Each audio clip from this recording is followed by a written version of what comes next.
Hello, everyone, and welcome to the Foresight Radio podcast, where we speak with industry leaders and innovators who are taking steps to make the senior living industry better. Our goal is to disrupt the industry and leave it better than we found it. Now on with the show.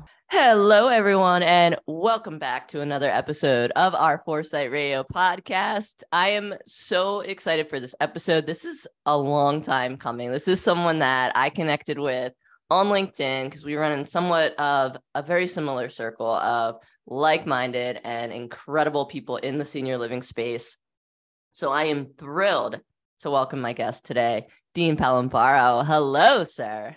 Hi, Rachel. Thank you for that introduction. Absolutely. Thank you. Thank you so much for joining me.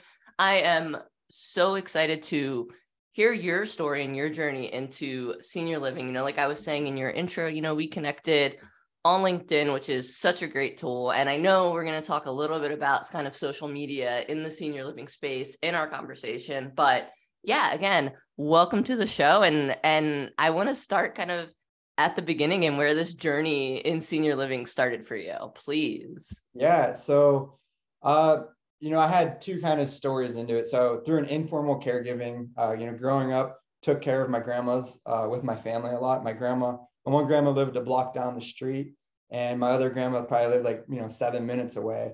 And both my grandfathers passed away at a very young age in their 60s. I was like maybe 4 or 5 when they passed away. But my one grandma had MS, for the last 40 years of her life. And my other grandma developed, some sort of, cognitive decline as she aged. But we always took care of them. So I always had this passion for older adults. But then when it came to a career, I was in college and I was thinking of going to law school because that's what my dad did. That's what my dad is. He's a retired lawyer. And I was like, oh, well, I guess that's what I want to do. It wasn't what I wanted to do at all. So I took the LSAT and I was ready to apply. And I just called my dad. I said, I don't want to do this. He said, then don't. But I'll help you figure it out. And I've always loved people, always loved connecting with people. And I've always wanted to help. And so we started talking healthcare, and I was like, well, I don't want to be a doctor or nurse or anything like that. And, I'm 22, 23 at the time. Don't even know how health insurance works. Yes, still on your parents' health insurance. Right. I still don't know how it works. I mean, because it's so complex. But all jokes aside, I looked into a bunch of different levels of healthcare. Went to graduate school because I was a major in philosophy. So, really prepared myself for the world. And got a business background in graduate school. But during that time, it was 2008. The job market was probably worse than it is today because you couldn't find a job. There wasn't a surplus of jobs. It was just, we were in a really tough time, market wise. So I applied to 26 different places, all healthcare providers. And the 27th place I applied to was a part-time activities assistant position for 16 hours a week. For a 48-bed memory unit. And it was an activities role. And I started that in May of 2008 and just fell in love. Every single day, I would pick up a lot because, I was just trying to get by. So I ended up turning that into a full-time role. And then when I completed my graduate degree, I reached out to the chief operating officer of the company and said, hey, I'd love to do an administrator in training. Is there availability to do that? So the same place I was the activity assistant, I was the AIT also. And then when I completed my AIT, they created an administrator role for me because it was a retirement community. It was about, I don't know, maybe 400 or 500 units, independent living all the way to skilled nursing and hospice. Okay. And one thing led to the other, and that's how I got involved and just fell in love ever since. So, almost 15 years later, here I am. Wow. I love so much about your story because what you shared is so interesting to me. And one of the things I'm such an advocate for this industry is bringing in more sort of outside of the box people. Like you wouldn't necessarily look at your background and say, oh yeah, Dean is a perfect fit to be in activities, to be in senior living. But I actually propose the opposite, where you have this diverse background, you studied philosophy. It can tell that you think a lot, that you're, trying to come up with new ways to engage with the residents and talk with people and really connect with them. So I would actually say the exact opposite. And more than anything, passion for this industry exudes from you. That is probably, without even meeting you in person, I can just kind of feel it come through the screen. And it's one of my favorite things about you without even meeting you yet. And I think that above anything is what makes you the best fit. I love that. Thank you. That really makes me feel well. So thanks for saying that. I appreciate that. Absolutely. And I love that it's sort of this journey from, which I hear a lot, how much someone's grandparents have had an effect on their life and their career choices and the decisions they make and how they live their lives. So I think that's incredible. I love hearing that. That's so special. Yeah, I had good role models growing up, and my parents, they both just they put their personal lives aside and took care of their loved ones, and through that, I just always connected better with older adults. So let's talk about this connecting and talking with residents and older adults and really making a connection that is deeper than surface level. Because gosh, you are so good at it. Like, I see your content, I see the genuine smile that they give you, and their eyes light up when you walk into the room, Dean. It's really special. So I want to talk about how you sort of, can dig a little deeper, how we can all dig a little deeper to connect. And what are some of the things that you do that? I love that. Well, I think it really just goes back to so when, I go to a community, or, whether it's, as the executive director or as an administrator or, in this HR role that I'm in now, when you go into a community, just like people judge older adults for how they look, people judge younger adults for how they look too. A lot of times it was, oh, you're so young, how do you have this job? How do you do this? Well, you can't take that personal. And then you go and you start having conversations and you start engaging with the residents. At that time, they're residents, but then over a period of time, they become friends and you continue to engage. I think one of my favorite jobs was from 2015 to 2018. I was an executive director of about 150 units.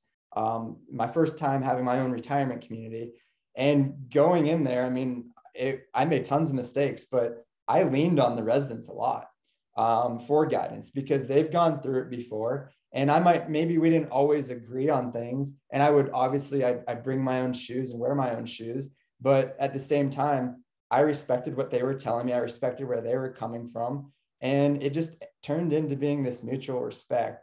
And one thing I've always just really believed in was just being kind to others, regardless of what's going on.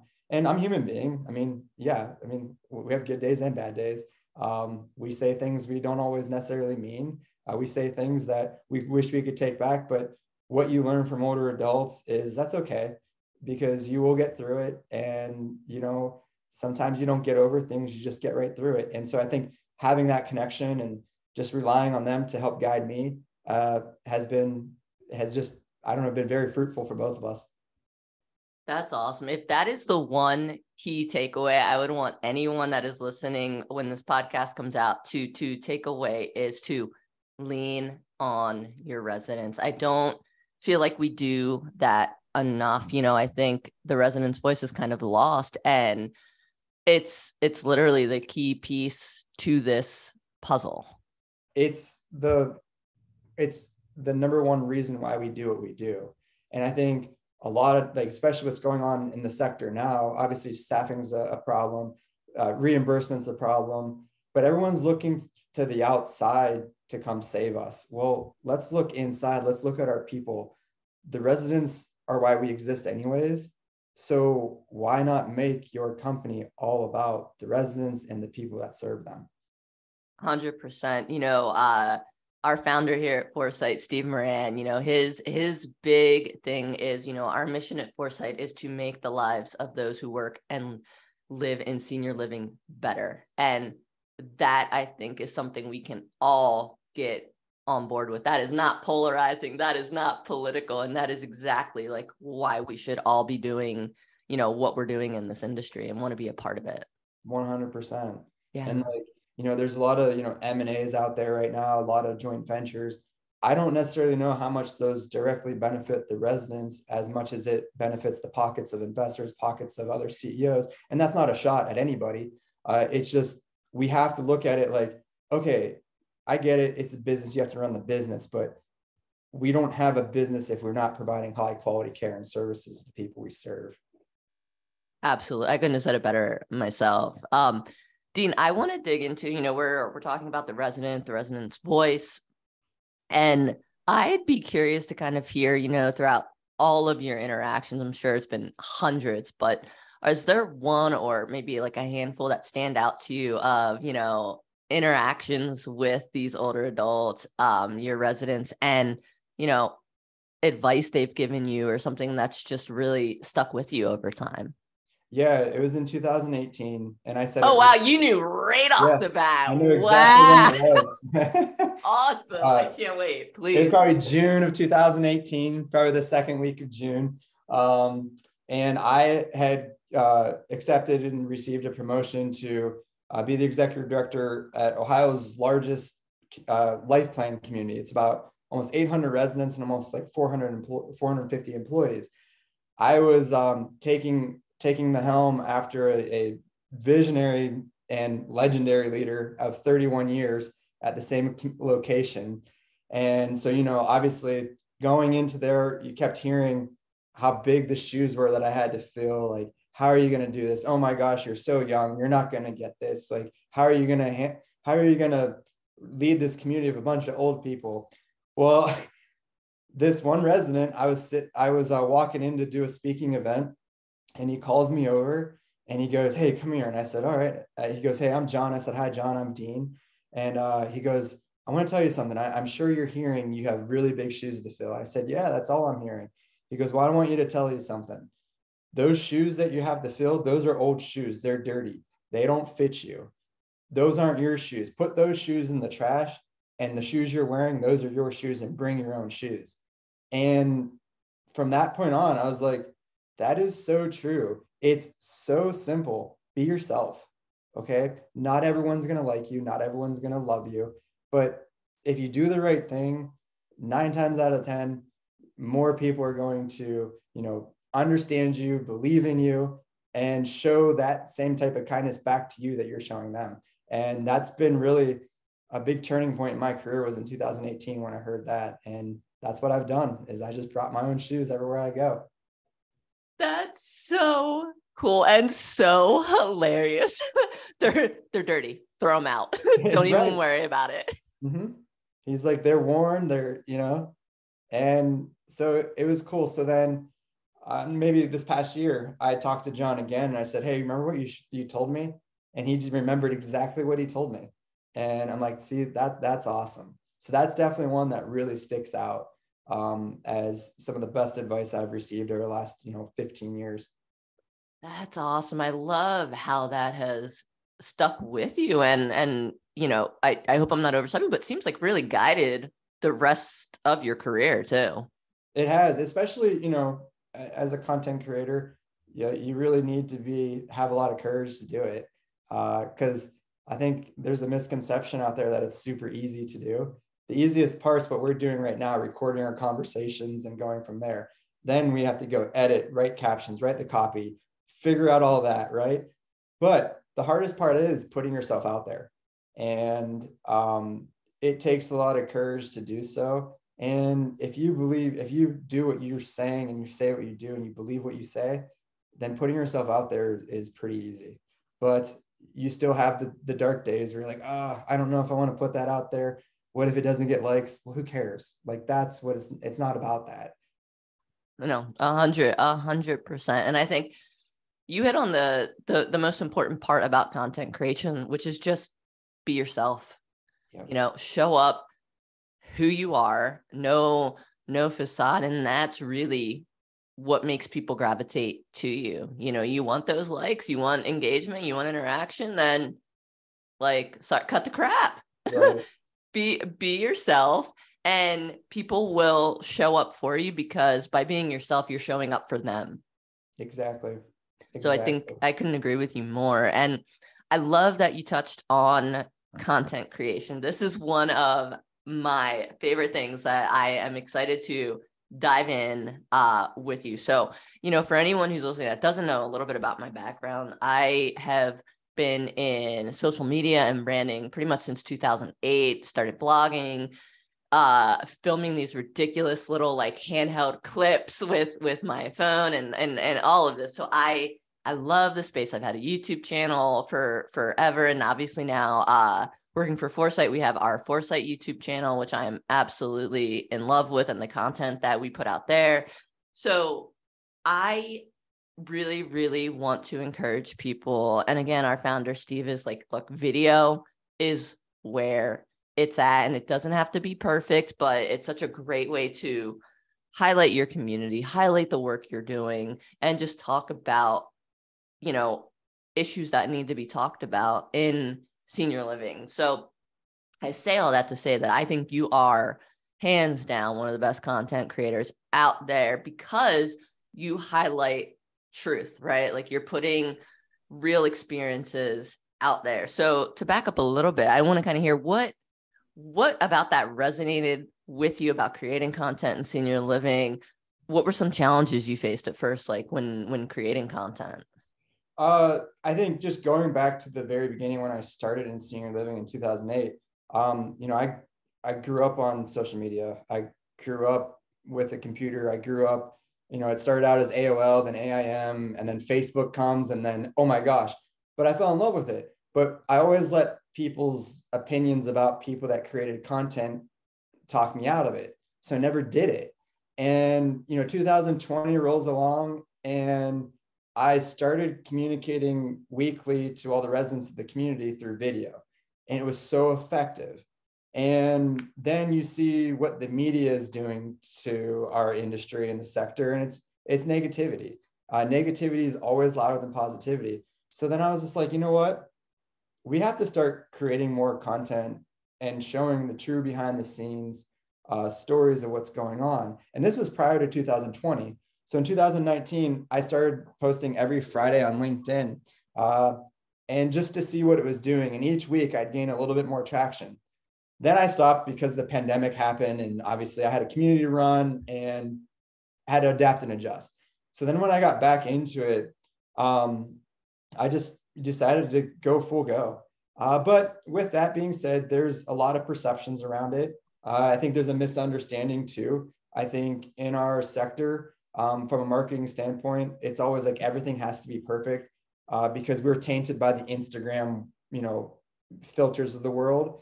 But then once TikTok came around, and obviously YouTube's been around for a very long time, what those apps show, it's like, Gary Vee talks about a lot, the TikTokification of social media, where it's the authenticity. Nobody cares what you look like, what you're wearing. It's the value that you're bringing in those videos. And that's really what it came down to was marketing. Contemporary marketing is way different than traditional marketing. Contemporary marketing is not selling at all. I'm going to stop you right there. Say it one more time, louder for the people in the back. Contemporary marketing is not selling at all. If you're talking about your brand, if you're talking about yourself, guess what? It gets scrolled on by.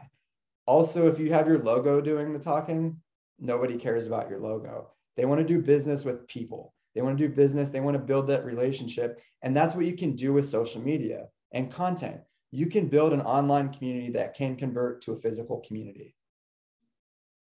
That's so beautifully said. And one of the themes too that I've had in the last couple of episodes of the podcast is this idea of sort of the dark side, but yet the good side of social media, right? Like, yeah, it can create isolation when you feel like you're connecting with people, but you're really not. But there's also that shift where if you nurture that online community, it can actually grow into something fruitful and really productive and really help with isolation and loneliness, particularly when, we're a little out from the pandemic, but there's still a lot of regulation, still a lot of older adults who don't get visits from their family or just want to talk and connect. And I think this is a beautiful way to do that, and also connect with, you know, fellow people in our industry.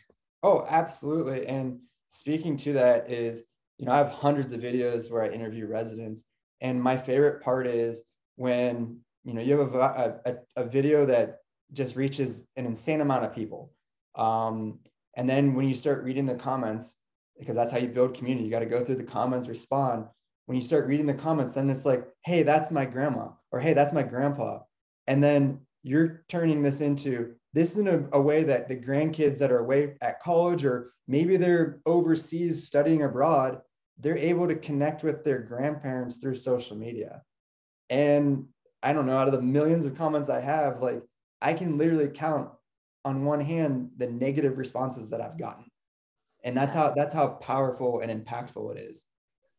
That's so cool. That's my grandma. That's awesome. Right. Dean, that needs to be like a new t-shirt for you. I'm giving you some branding. No, it's no logo, but it just says, "That's my grandma!" exclamation point. I love that. That's so cool. And I think along those lines, the other really great thing about what you just shared there is sort of this idea of multi-generations coming together, right? Like that authentic connection of social media bringing together two wildly different generations. Exactly. Because when you talk to the older adults and like when I talk to them, like, here's what I'm doing, I get their, you know, I get everybody's consent, and I tell them exactly what I'm using it for. I said, I'm going to use it on the company's social media page, but then I also have, you know, that I can use it on my personal social media as well. And they're like, yeah. And I've said, so I'll use it on TikTok, Instagram, and LinkedIn. They know exactly what I'm talking about. Exactly. Because they read the news, they see what's in the news, and that's where everything's gravitating to. A lot of older adults really enjoy YouTube as well, because it's easy to use. And that's why I start putting the videos on YouTube, so then I can email them the videos. So then they just have to click the link. So like you learn how to make it adaptable for everybody. Oh, that's so freaking cool. And that, you know, in full transparency, is really nice for me to sort of start having that kind of bias that I have as an industry outsider looking in, just completely shattered for me. I'm like, wait, hold on. They know all of these social media platforms. And that's such a cool moment for me to have that bias broken down and my eyes open, because I never would have thought, you know, yeah, I'm sure, like I was thinking like maybe a small sector may know, like you said, YouTube, but I'm not going on thinking like, oh, well, they're from TikTok, LinkedIn. So like it runs the gamut. That's incredible. And along those lines, I'm curious, what made you want to pivot to start using, you know, platforms like TikTok, Instagram? Because I think stereotypically our industry can perceive that as like, well, that's not professional. There's no real use to that. How could that help our marketing efforts? What are we going to do with that? Isn't it only about LinkedIn? So I didn't know if you had any thoughts on that. Go to where the attention's at. So where's the attention right now? It's on 6 or 7 platforms, right? It's on Facebook, it's on Instagram, it's on TikTok, LinkedIn, Snapchat, YouTube, and Twitter. You have those 7 platforms. Maybe Be Real, but I don't use Be Real because that's just one of the things I didn't want to learn right now. But that's where the attention's at, which that means is that's where our employees are. That's where our families that we serve are. That's where our future residents are. That's where our current residents are. And then when you talk to people and you say, do you have a TikTok account? Most of the time it's yes, but I don't post. Well, what that means is 99% of people are consuming content, and that means only 1% are actually creating it. So get on the creating side, and not to mention it's completely free. So like what it can do is, say you have a viral video, and you know, if you have 100, the thing with TikTok right now, or even Instagram with Reels, you can have no followers, post one video, and it can be seen by 11 million people. It can be seen by 11 people, 100 people, or 11 million. So when you have a video that's organic, that gets that type of reach, think of what you can do on the paid media side. and how much money you can save your organization. Most of the times, like, people want to pay for commercials, right? Well, how much are you paying just to get that video for a minute video? 20, 30,000? Oh yeah, 100%. Out of a viral video, you then have content that performs organically. When you put paid ads behind that, you change the copy in the first 3 seconds, it's going to perform and it's going to reach, because then you can target it out and then go from there. So I just think we're living in the greatest era to ever be living right now. I know the world's a tough place, but the world's always been a tough place. Like, if you think when our residents grew up in the 40s and 50s, like, they had world leaders trying to take over the entire world, right? I think we're doing just fine. And it's always been a tough place, but we're going through this like revolution right now, where over the next half decade, this powerful tool that we have in our pockets is transformative. We're right here with me. I'm like, you do it all with this, all with your phone. That's in your pocket. I don't even have a camera. I use my iPhone 13 Pro. That's amazing. And a tripod. That's it.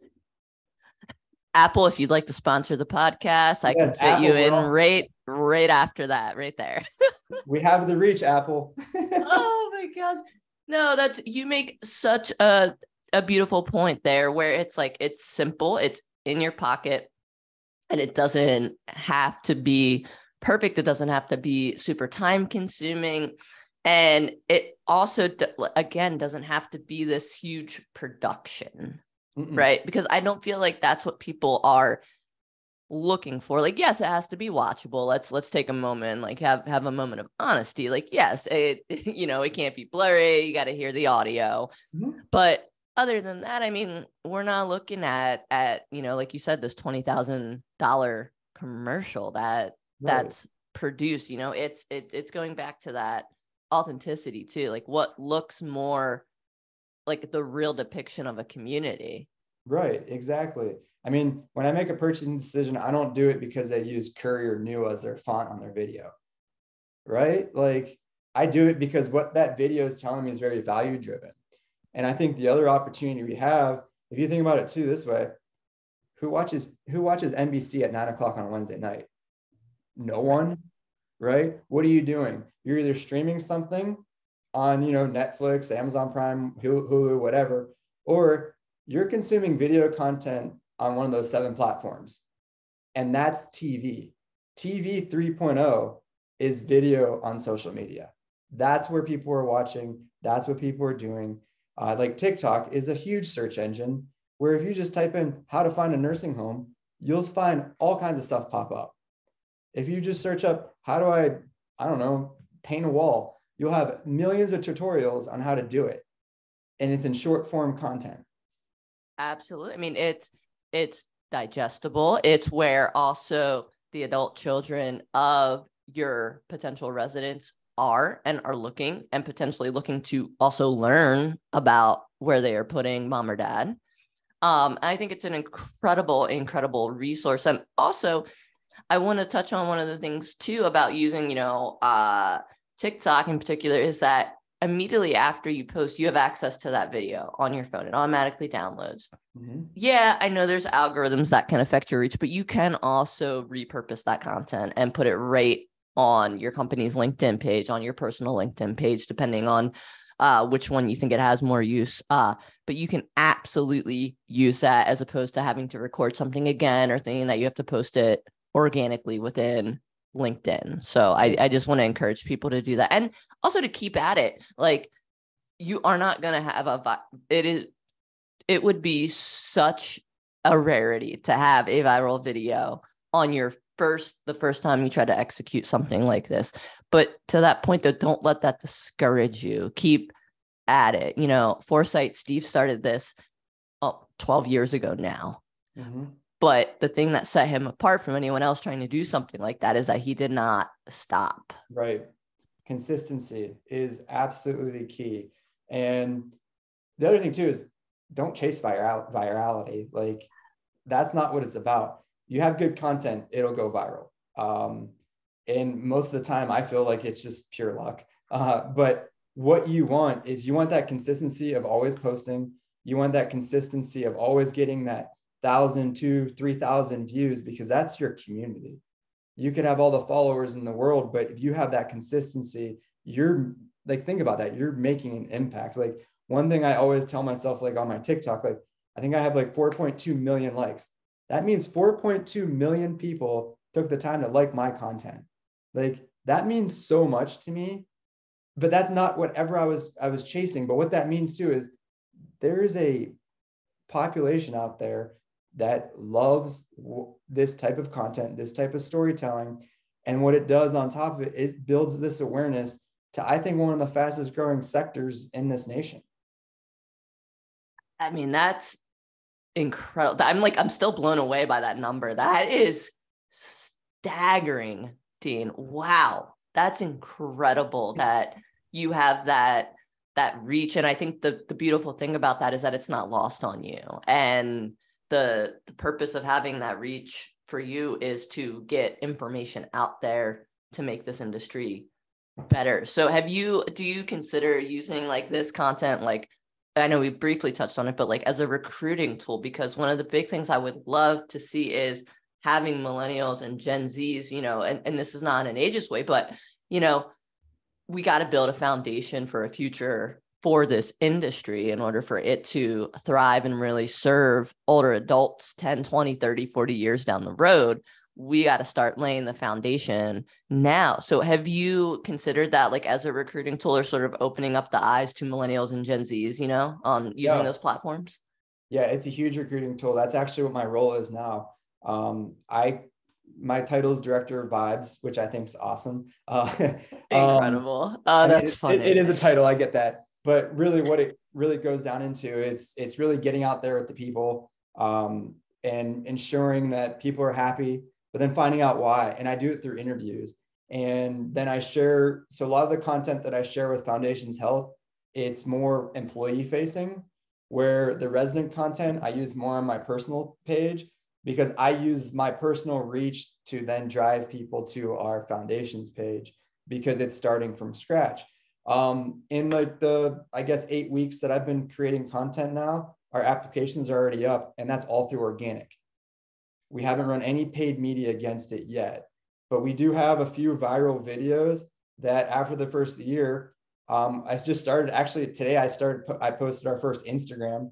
So I'll start running Instagram ads with our own content, driving people to apply, because we're Ohio based. We have 60 locations throughout Ohio. We have about 8,000 employees. There's plenty of jobs here, and it's a big enough state with enough nursing homes that we can recruit. In my last role, I used my TikTok and my presence there to convert approximately 15 to 20 people in a 60-day period from agency to full-time staff.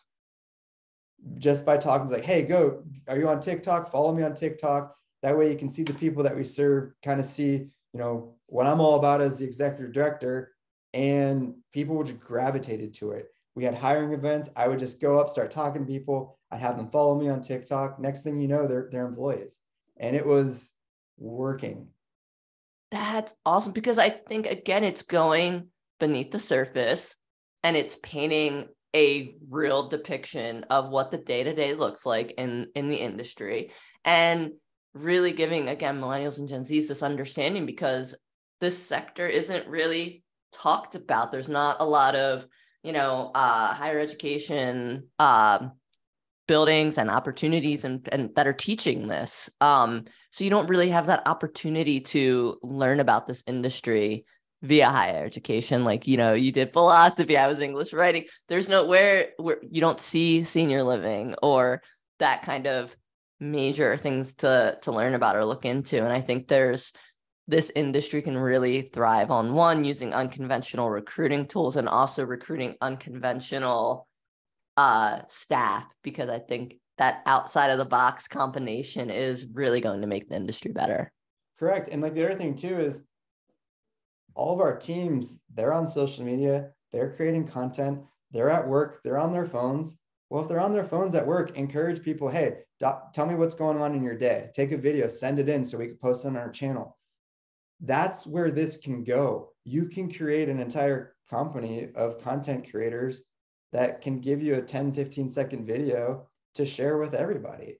And yeah, I mean, is there risk involved? 100% there is, but put the right processes in place and do it for the right reasons, we can really make a huge impact. And that's really what I'm doing right now is like, I've probably been to about 12 or 13 of our communities. I have 7 people right now from, different locations that'll send me in videos. Then all I have to do is edit it and put it out on our pages, which to me, that when I go and explain what I'm doing to each of these teams, every single person understands it. And they're just like, yes, let's go. That's because you've created that culture of like where this is understood what the content's being used for. And this is like our way forward for really highlighting what our community looks like. I mean, I'm on the same page with you. I think it's the future of how you market senior living. We certainly agree with that at Foresight. Highlight your community in a real and unique way. And that is how you start addressing, in addition to staffing, the occupancy issue that is facing the industry. So I think that's beautiful that you sort of put that foundation in place there of like culture, like, oh yeah, this is what we do here. And I think it makes people feel more comfortable and also more at ease. So I love that. For sure. And it allows you to put your people out there to attract like-minded people. And it's just, I mean, when you follow a influencer or a content creator, it's because you connect with them, right? Yeah. Well, if you're connecting with a whole group of people and all throughout a certain demographic or certain geographic area, what better way to do it and at scale and basically free? Absolutely. You can get that attention all for free. It's like, yes, do this. Or if you don't know how to do it, find someone that can, but anyone could do this. You just got to have the time too. Yeah. Yes. And I feel like, Dean, I need to bring you back for part 2 to kind of talk about like navigating the time that it takes to produce content like this, because yes, it can be, but I think there's also some hacks and some shortcuts, but I will leave that as a tease because I'd love to have you back sometime. And of course I can't let you go without sharing where can people find you on social media and also your company, please. Absolutely. So personally on social media, on TikTok, you can find me at Dean M. Pal. That's DEANMPAL, all one word. Same on Instagram. I'm under that handle there. And then on LinkedIn, just search me up, Dean Palomboro. All my picture, I'll have a bow tie on it. That's easy to distinguish.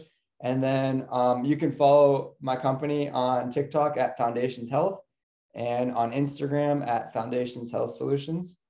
And then we have tons of Facebook pages, but those are all community pages. So I can't go through all 60 there, but that's where you can find me.